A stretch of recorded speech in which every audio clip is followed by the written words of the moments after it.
Failure isn't the end, it's the forge. And if you've ever felt like you failed too many times to rise again, let me tell you a story that will prove you wrong. This isn't just about winning after falling 100 times, scraping your knees, bleeding your pride, and still walking into victory with your head held high. I was 21 when I declared I would be successful by 25. I didn't know what success meant, exactly money, freedom, maybe just respect, but I knew one thing. I wanted more than an ordinary life. That desire lit me on fire, but fire can both warm you and burn you. Mine burned me, again and again, until I thought I had nothing left. First failure came fast.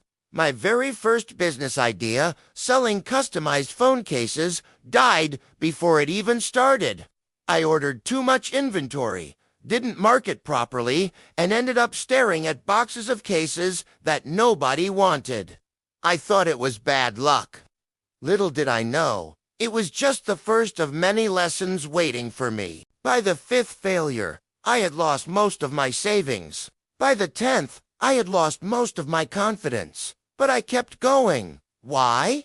Because every failure felt like a riddle. If I could just solve it, I thought, the next attempt would be the breakthrough. Some failures were hilarious. Like the time I tried to start a YouTube channel teaching guitar in, though I barely knew 3 chords. Or the time I launched a dropshipping store with a product so bizarre, banana-shaped slippers that my own friends laughed when I showed them the ad. No surprise, not a single sale came in, but some failures cut deep. The business partnership where I invested everything, time, energy, and trust only to watch my partner walk away with the money. The startup idea I pitched to investors, only to be laughed out of the room. The credit card bills piling up, while my parents silently worried I had lost my way. After 30 failures, I was exhausted. After 50, I was broke. After 70, I almost quit. I looked in the mirror one night and said to myself, maybe you're just not cut out for this. Maybe success is for other people. But then something strange happened. I realized that even though I had failed 70 times, I wasn't the same person who had started this journey. I had learned marketing. I had learned negotiation. I had learned resilience. And above all, I had learned that failure was not permanent, it was training. So, I decided to treat failure like an investor. Every time I failed, I asked, what did this buy me? Knowledge, skills, better habits. That mindset changed everything. On my 81st attempt, I started a side hustle flipping old furniture. I painted, polished, and resold it online. It worked small, but it worked. I made a few $100s. It wasn't glory, but it was proof. Proof that I could win. On my 92nd attempt, I took what I learned about marketing and applied it to digital products. I created a simple ebook and sold it online. For the first time, I made money while I slept. That night, I couldn't stop smiling. By the 100th attempt, I had combined everything: marketing, design, resilience, persistence, since it was something real. I launched a service-based business, helping small companies grow online. This time, it didn't just work, it took off. Within a year, I was making more than I had ever imagined. And here's the truth. It wasn't because the 100th idea was magical. It was because the 99 failures had trained me to be the person who could make the 100th one succeed. If you're chasing success, here's what my 100 failures taught me. Failure is tuition. Every mistake is the price you pay for knowledge. Don't waste the lesson. Start small. Scale later. Don't bet your whole future on one idea. Test, learn, adjust. Resilience is your greatest asset. Money can vanish, skills can be outdated, but resilience will carry you. Your timeline isn't broken. Success doesn't care if you're 20, 30, or 50. What matters is that you don't stop walking. Invest in yourself first. Books, skills, mentors, They compound faster than money ever will. When the 100th attempt finally worked, I thought it would feel like fireworks, like the universe would open up and pour gold into my lap. But the truth, it felt quiet. Felt like the calm after a storm. The first client wasn't huge. A small local bakery wanted help setting up their online presence. I built them a simple website, designed a few social media ads, and showed them how to run discounts through Facebook. The result? Their weekend sales doubled. The bakery owner hugged me and said, "You just saved my business." That hug meant more than the paycheck. It meant I had created value. And that was the first real win.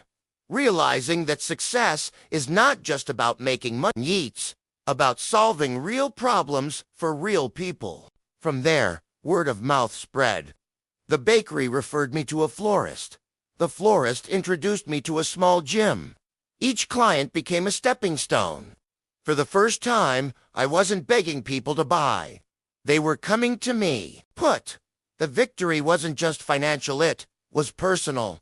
Every time I solved a client's problem, I felt a piece of my old failures transform into strength. The sleepless nights, the debt, the embarrassing mistakes, they all became part of the skill set I used to help others. It was as if failure had been preparing me, chiseling me, making me sharp enough to succeed. Then something unexpected happened. My business wasn't just paying the bills. It was scaling. I hired a small team. Suddenly, I wasn't doing everything alone. I had people who believed in my vision, who brought new ideas, who made me better. For the first time, I saw what leadership meant. Guiding others, not just grinding by myself. And the money. It followed. At first, it was enough to pay off debts. Then, enough to move out of my parents' house. Then, enough to reinvest in the business and finally feel secure. Within 2 years, I was making more than I ever dreamed. When I was that broke kid staring at a pile of unsold phone cases. But, let me be clear, money wasn't the best part. The real win was freedom. Freedom to choose my projects. Freedom to spend time with family without guilt. Freedom to wake up and know I was building my own dream, not someone else's. There were surreal moments, too. Like being invited to speak at a local entrepreneurship event. I stood on stage in front of hundreds of people and told them I failed 100 times before I won. I saw heads nodding, eyes widening, people realizing they weren't alone in their struggles. That was when I understood. My story wasn't just about me anymore. It was about everyone who had ever failed and thought they were done. The win wasn't a single event. It was a series of doors opening because I kept knocking. Each door revealed a new opportunity, and each opportunity revealed a stronger version of me. And the best part? The wins kept compounding. Clients turned into long-term partnerships.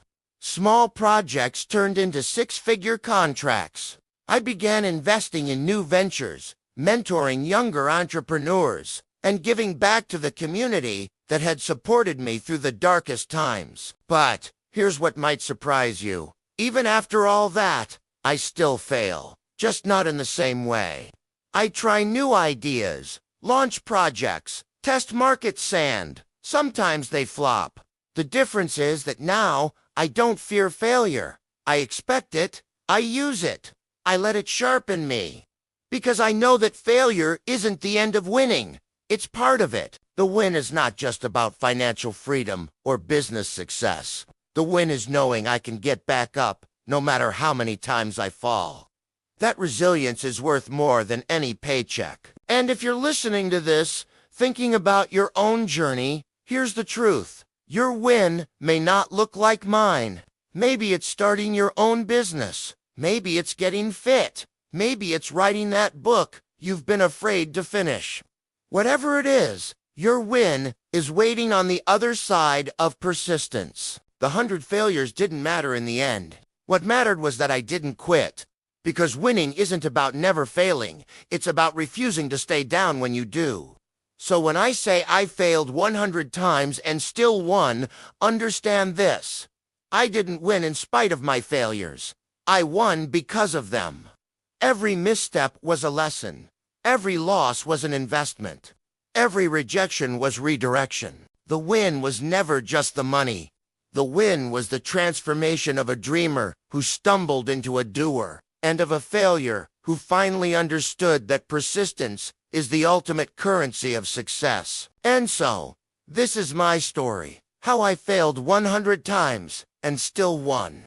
I don't know what battle you're fighting or what dream you're chasing, but I do know this: your failures are not wasted.